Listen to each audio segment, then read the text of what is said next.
Halo, assalamualaikum sahabat PKS. Balik lagi nih bersama saya Adrian Farhan di acara Ruang Alek. Nah, hari ini kita ada di Gedung Nusantara 1 Komplek DPR MPR RI, dan kita hari ini bakal gerbek lagi nih ruang anggota legislatif fraksi PKS DPR RI. Siapa sih hari ini anggota fraksi yang akan kita gerbek ruangannya? Yaitu ada Ibu Kurniasih Mufidayati. Nah, sambil nunggu itu ruangannya di sebelah sana. Mungkin kita nunggu dulu Bu Mufida untuk bergabung bersama kita nih. Nah, ini guys, udah dateng Ibu Mufida. Waalaikumsalam Ibu, apa kabar Ibu? Baik, alhamdulillah. Nah, Ibu dari mana nih Bu? Tadi dari komisi. Oh, Ibu di komisi ada acara apa Bu? Tadi ada pertemuan dengan pimpinan komisi. Oh, nah saya pengen nanya nih Bu, Ibu kalau habis ada acara komisi atau acara dari luar, biasanya Ibu kemana sih kalau misalkan di Gedung Nusantara 1 ini? Kalau udah selesai semua rapat di komisi, biasanya ke ruangan untuk review sedikit. Oh, nah kita di sini dari Ruang Alek mau bedah sedikit nih Bu, ruangan anggota legislatif. Nah hari ini Ibu kebagian ya. Kita boleh cek ruangan Ibu nggak? Waduh, operasi nih ya? Aduh. Oke, silahkan.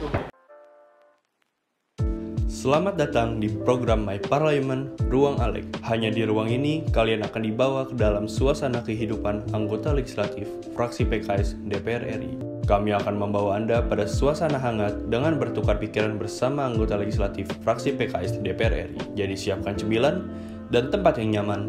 Mari masuk ke Ruang Alek.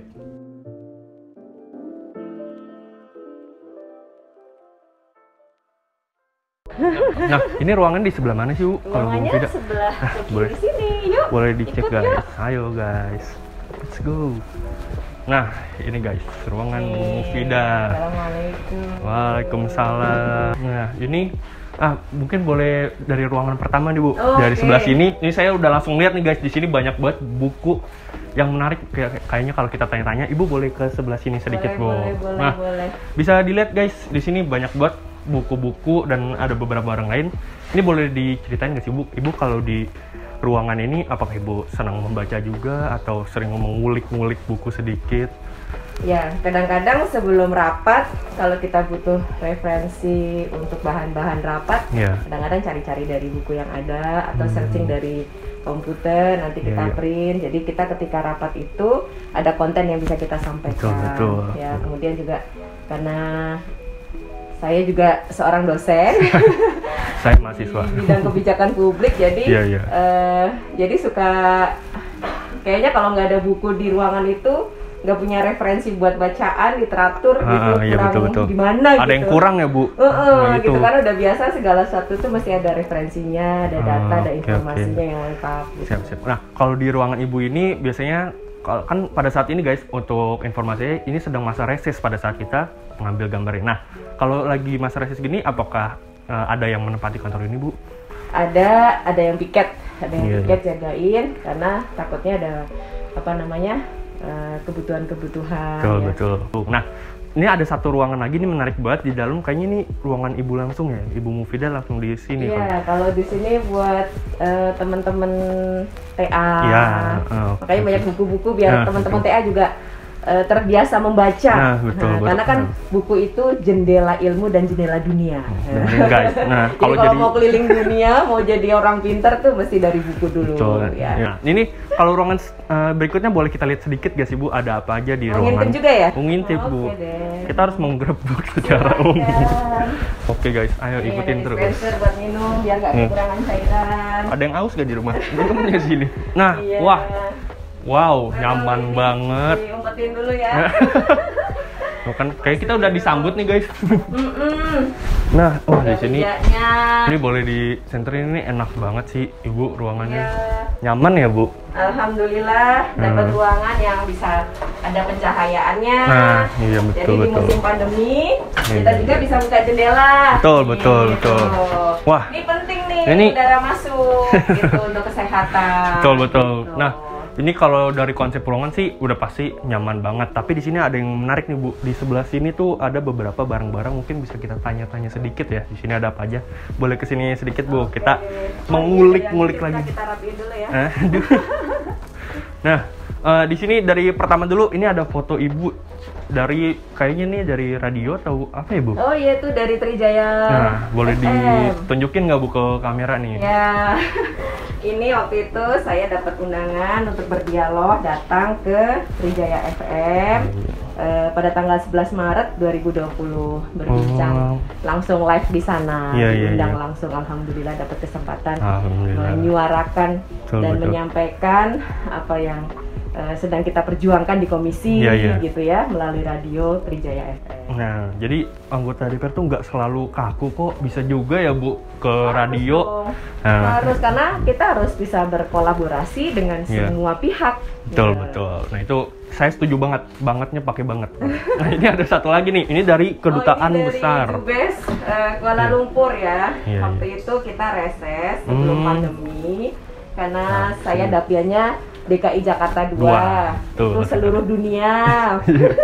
Jadi berkesempatan hadir, berkunjung waktu saat reses, itu ke Dubes Kuala Lumpur, Malaysia ya Bu? Ya, Kedutaan Besar Republik Indonesia Kuala Lumpur. Dan di sana kita menyampaikan tentang persoalan-persoalan pekerja migran Indonesia di Malaysia itu paling banyak jumlahnya dan paling banyak masalah. Aduh. Karena banyak yang ilegal, tapi kita ingin mencari titik tengah. Terus waktu itu kita juga memperjuangkan tentang pendidikan anak-anak pekerja migran yang di sana yang nggak bisa kalau sekolah di tempat yang mahal, jadi harus disediakan oleh atas pendidikan di kedutaan. Ya alhamdulillah sih sekarang sudah berjalan program pendidikannya untuk anak-anak pekerja migran. Itu guys. Gitu. Jadi siapa bilang sih anggota DPR tidak memperhatikan yang di luar negeri? Tetap juga ya Bu menjembatani sebagai perwakilan rakyat.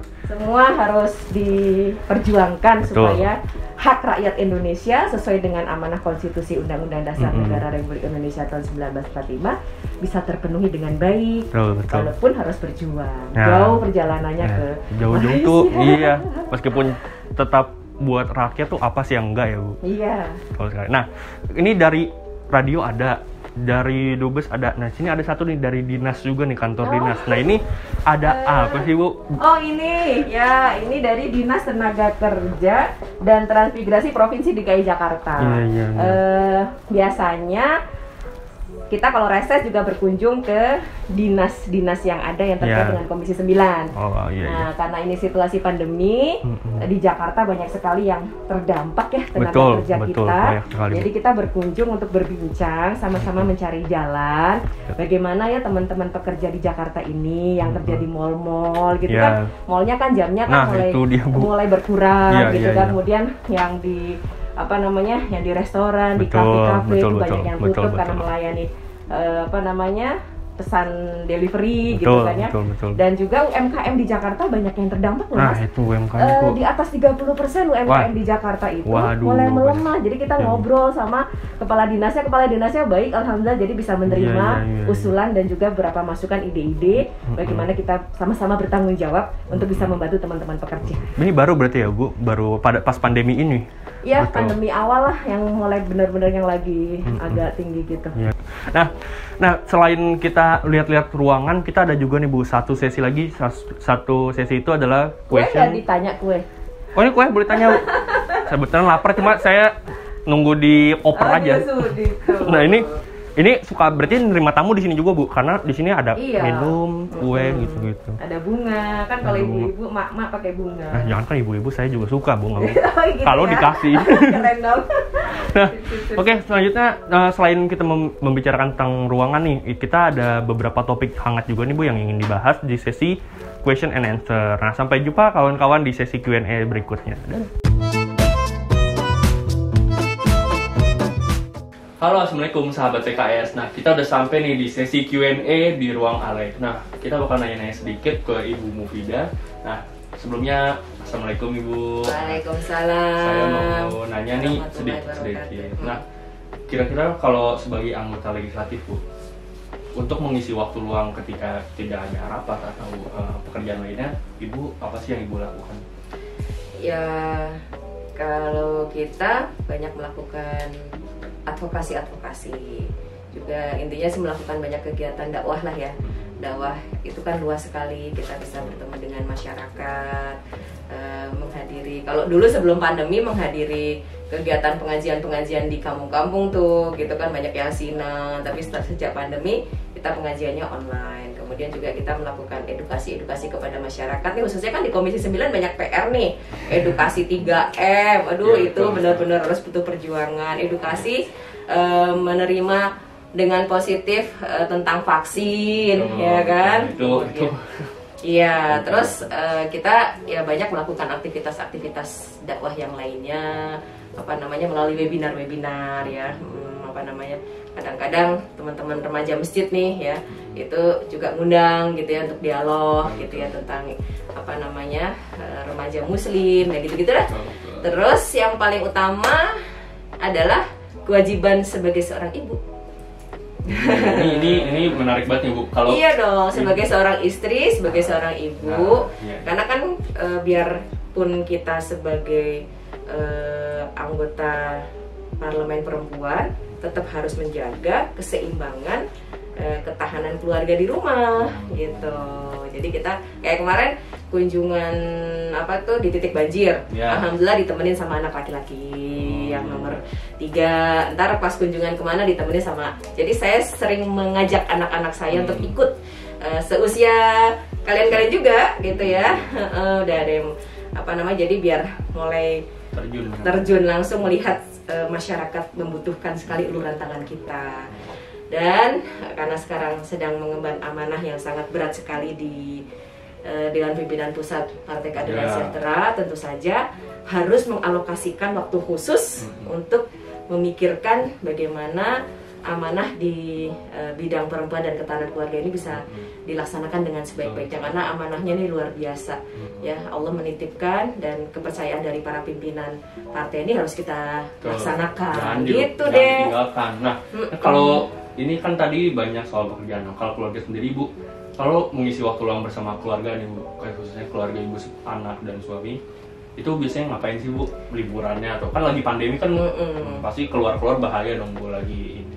Paling sering tuh kita masak bareng dan menikmati makanan bareng di rumah kalau weekend. Jadi kalau hari Minggu sengaja nggak boleh ada kegiatan yang lain, kecuali benar-benar darurat yang memang itu acara sangat penting sekali tidak bisa ditinggalkan. Kayak misalnya ada acara partai gitu ya, tugas-tugas itu ya kita jalanin. Tapi kalau untuk kegiatan-kegiatan yang biasa, Minggu harus is a family day lah gitu. Itu simple but priceless. Kita masak bareng. Yang butuh ini kegiatan di hari Sabtu atau Minggu boleh gak Bu? Yuk main yuk hari Minggu ke rumah, kan banyak masakan deh. OTW siap. Laksanakan 86. Nah, kalau lagi nggak ada pandemi, lagi tidak ada istilahnya krisis kesehatan. Nah, kota yang paling Ibu suka buat liburan tuh apa sih Bu di Indonesia? Di Indonesia, kota yang paling indah dan paling berkesan buat saya adalah kota kelahiran saya, Pekalongan.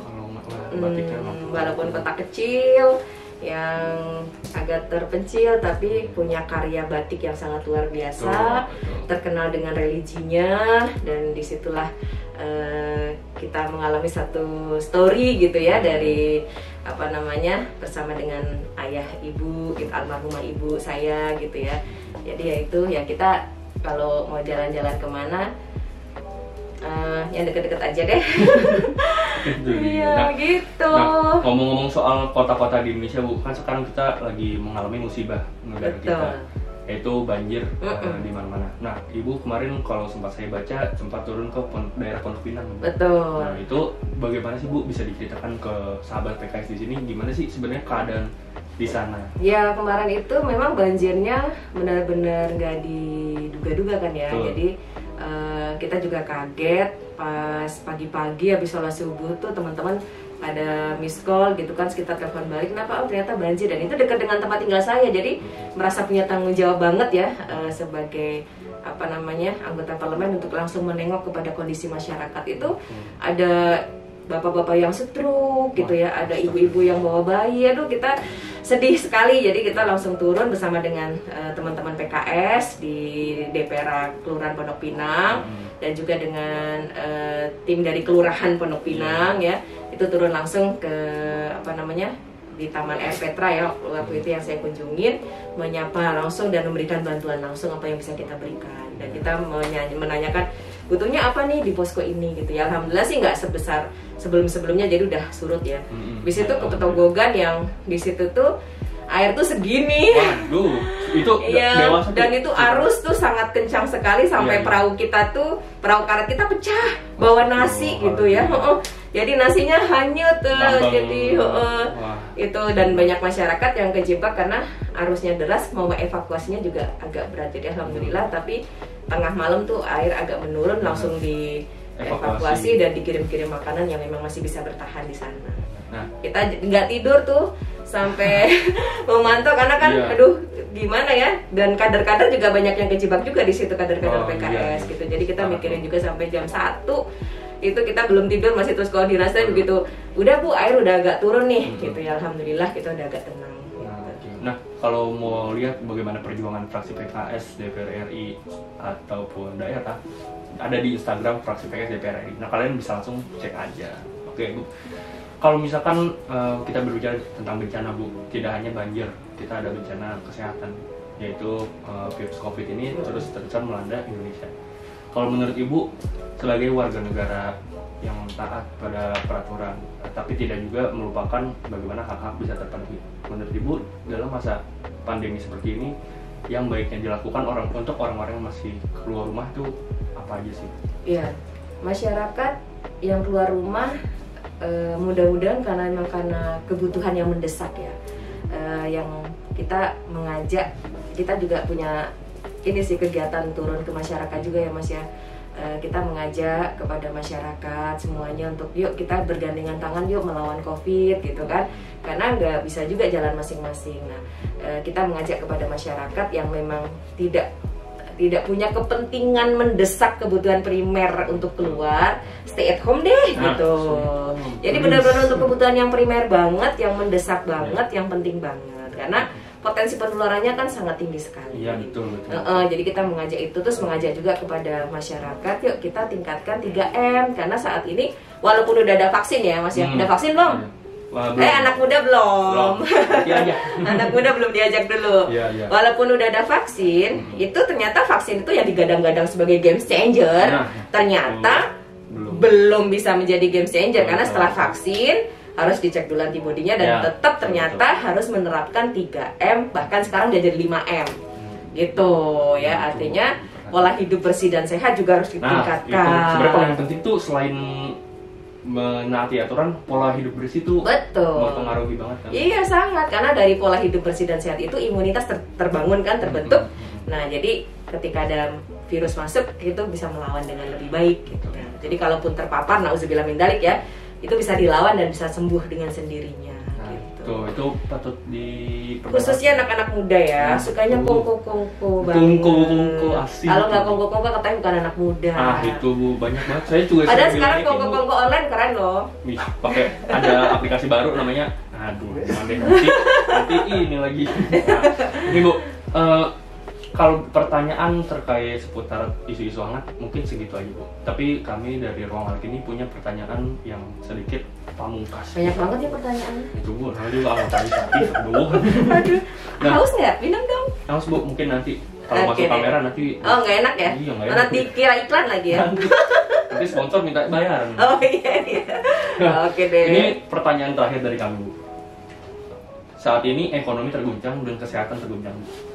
Kalau misalkan kita stay at home, lebih banyak orang stay at home, bagaimana nasib pengusaha-pengusaha di Indonesia yang tetap buka pada saat pandemi? Apakah itu akan berdampak buruk buka? Tidak ada orang yang nongkrong, tidak ada orang yang kongko seperti bilang tadi. Bagaimana kalau dari pandangan Ibu mensiasati hal itu? Gimana ya? Memang semua jangan dibentur-benturkan sih kalau menurut saya, antara kondisi ekonomi sebagai dampak pandemi dan akar masalahnya ada di pandemi. Pemerintah sudah menetapkan bahwa ini adalah masuk kategori bencana non alam. Nah, bencana non alam ini adalah karena virus, sehingga tetap untuk pemulihan ekonominya harus tetap berbasis kepada penanganan pandemi COVID-19 yang terlebih dahulu. tanpa mengabaikan sisi ekonomi. Tapi tidak kemudian ekonominya didahulukan, kemudian berdampak terhadap pandemi, tidak, karena seperti sekarang nih rem gas kalau bahasa kita gitu ya. Udah di digas gitu ya. Tiba-tiba direm gitu kan. Udah digas tiba-tiba direm, itu buat para teman-teman pekerja nih kan, saya juga banyak berinteraksi dengan teman-teman pekerja tuh, aduh Bu, kita udah lagi baru memulai lagi gitu ya, tiba-tiba udah harusnya. Nah, justru kita harus belajar dari banyak negara-negara lain ya, yang di awal-awal itu melakukan karantina yang lebih disiplin, kemudian semua kebutuhan ekonomi dan kebutuhan pokok dipenuhi oleh pemerintah dalam hitungan berapa waktu. Ya, seberat Italia waktu itu yang angka kematiannya tinggi, Eropa yang kematiannya tinggi itu sekarang udah mulai melandai. Korea juga sama ya. South Korea itu begitu ada kasus muncul sedikit yang baru aja udah langsung karantina gitu ya. Kalau saya menghindari kata-kata lockdown karena agak sensitif gitu. Gitu. Jadi pemerintah memang harus punya kebijakan yang lebih lebih komprehensif, dan stakeholdernya jangan terlalu banyak. Kita selalu menyoroti stakeholdernya di banyak, ada komite PEN, ada BNPB, ada Satgas, ada Kemenkes, ada lagi yang lain gitu ya. Belum lagi nanti sektor-sektor lain seperti Kementerian Keperhubungan, ya, kemudian Kementerian Luar Negeri, bagaimana mengatur orang-orang yang datang dari luar negeri ke Indonesia, itu semua harus satu pintu menurut kita gitu. Nah, itu yang sampai saat ini nih masih belum terlihat ya, dari hulu ke hilirnya itu betul-betul bagus dan terajut, terharmonisasi dengan sangat kuat gitu. Nah, oke, jadi begitu guys, beberapa topik yang kita perbincangkan ini emang menarik kan Bu? Nah, berat banget ya kita topiknya. Iya nih, mantap.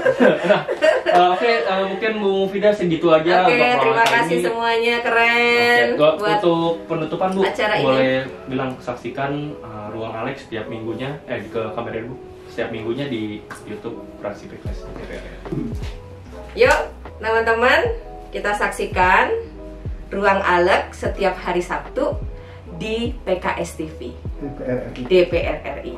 Oke? Mantap. Jangan lewatkan. Nah, terima kasih. Assalamualaikum. Terima kasih untuk waktunya, semoga bermanfaat. Sama-sama. Semangat semua anak muda.